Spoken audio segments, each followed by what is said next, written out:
I'd like to believe that's for me, but I have a feeling it has something to do with the fellow just followed me out the door there. So, good evening. My name is Marty Allen, and I'm Chairman Emeritus of the Gerald R. Ford Foundation. When I got this emeritus title, I thought it entitled for me to sit out with you people and watch other people do the work. But unfortunately, Elaine Didier, who's our capable director, is under the weather, so I have the pleasure of really doing three things: to welcome you and to welcome Richard Norton Smith and to introduce Gleaves Whitney. First of all, let me welcome all of you to the Gerald R. Ford Presidential Museum.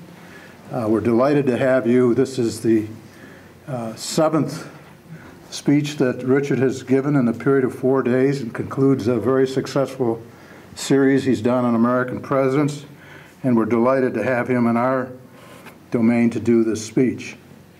I also would like to tell you now that the gift shop's going to be open afterwards.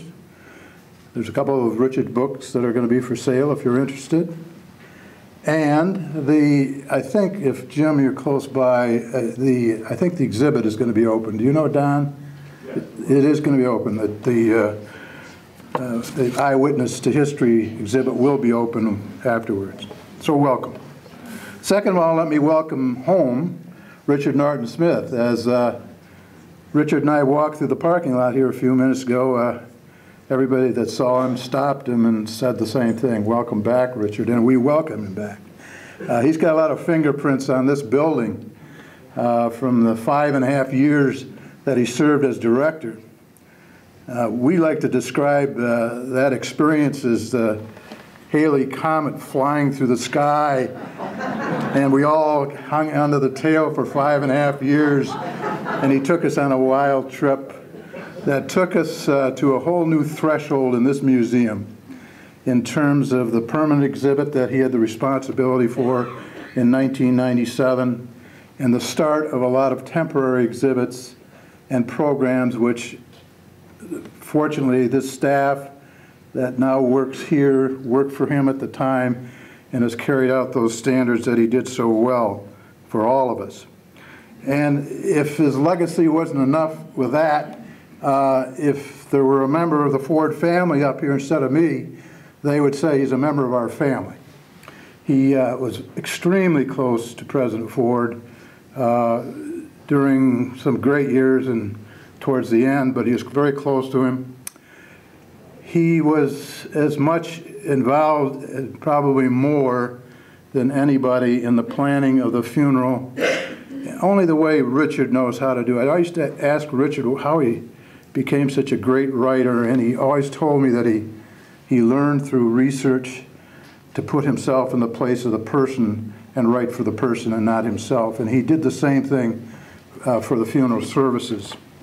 He traveled with the president family throughout that service, and he continues to be very closely associated with the Ford family in all that they do. And it tells something about Richard and the family. So I'm not going to do anything more about Richard because Gleaves will do that in a few minutes. But Gleaves Whitney is going to come up now to introduce Richard. But let me say this about Gleaves. Thanks to Don Lubbers, who's sitting down here in the front of us, in a telephone conversation, it seems a long time ago now, Don, formed a partnership with the Grand Valley State University, and more particular, the Hauenstein Center for Presidential Studies, and there's Ralph right in front of me, so I have to speak with a great deal of care.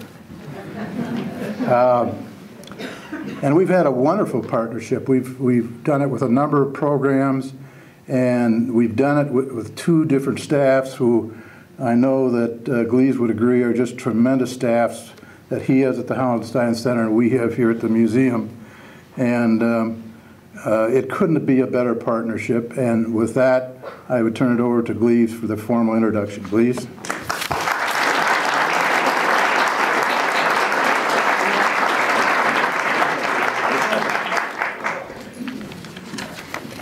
Thank you very much, Marty, for those very kind words. We really do feel very fortunate to be in partnership with you. And I do want to thank you for fostering a partnership between the Ford and the Hauenstein Center that makes this special evening possible. This is Richard Norton Smith's first time back to Grand Rapids since delivering a moving, extremely moving eulogy to President Ford in January. Since coming back to town this weekend, he has given 6 talks on the American presidents. And he's regaled us with some of the best stories you're ever going to hear about those presidents. And tonight is his 7th and culminating talk.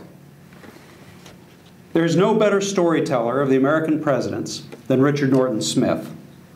And while I was listening to him this week, I could not help but link the subject matter, all these different presidents of whom he was speaking, to his own life. For example, when he was talking about the Adams family on Monday morning, it reminded me of Richard's own New England roots.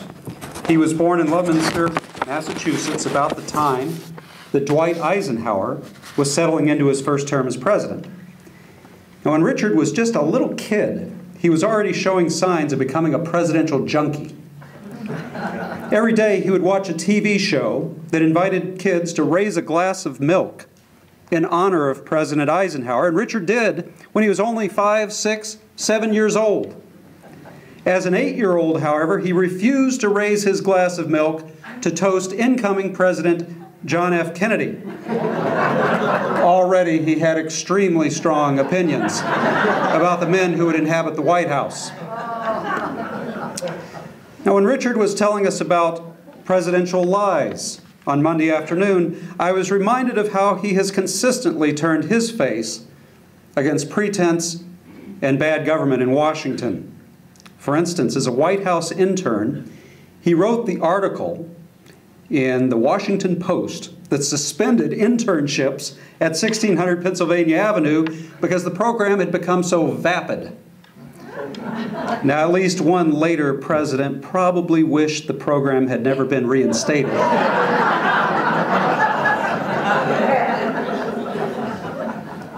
One year later, Richard wrote another article in the Post that exposed the slack job performance of one of the U.S. Supreme Court justices.